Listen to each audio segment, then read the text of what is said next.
This video is a short tutorial on how to use the Dual Lye Soap Calculator. This calculator is specifically for making a cream soap.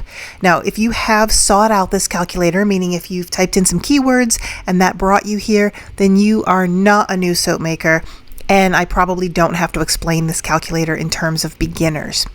Now, if you are a new soap maker, and you don't know what you've stumbled upon, then you're probably looking for the basic soap calculator, which will make you a solid bar of soap, in which case this calculator is the wrong one, and you'll want to go back and select the standard plain soap calculator in the tabs at the top of this page. Now, if you're new to cream soaps, you can review all of the tutorials in the intermediate section of our soap making course. And once you start learning how to make cream soaps, all of the tutorials and recipes that we make will be crafted on this calculator. So if you want to make your own formulas, or if you just want to take one of mine and you just want to make some alterations, then this is the tool that will help you easily do that. Now, a cream soap is a combination of blending sodium hydroxide and potassium hydroxide to get a soap that is any texture that falls between a solid toiletry soap and a liquid soap.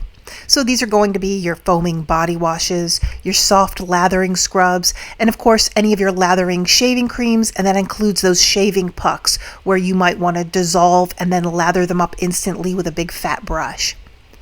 This calculator is going to give you 2 additional features from our standard soap calculator that will help you craft your project.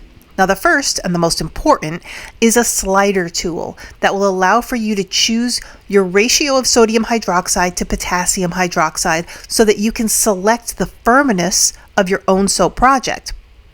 Now, if you know what ratio you want for your formula, you can pile in your oils, and this calculator is going to instantly calculate the amount of the 2 lyes based on your selected oils and the ratio of firmness that you want. Now, a second feature that this calculator has is a creaminess target. The creaminess target comes from which oils you choose to blend in with your formula. Here you can set a target in this box. Anything from 20 to 50% is reasonable, and then you can aim for your creaminess by switching out different oils. When the box turns green after you put in 100% of your oil combination, then you've hit your target. Now, this right here should be considered kind of a guide. If you're just exploring making cream soaps, this part isn't too important at first. And if the box does stay red when you've created a formula, this is not going to hurt your formula in any way. This is just a signal to describe texture, and it can give you a little bit more information as you go along. And then it can be used intuitively based on your experience over time. But the critical part of this calculator is going to be calculating your lye amounts with the slider in the tool above. So this calculator makes all of your Dual Lye projects a no-brainer. Now, if you want to know more about cream soaps or blending shaving soaps, then you can explore that topic in detail in the soap making course that's hosted inside Cottage DIY.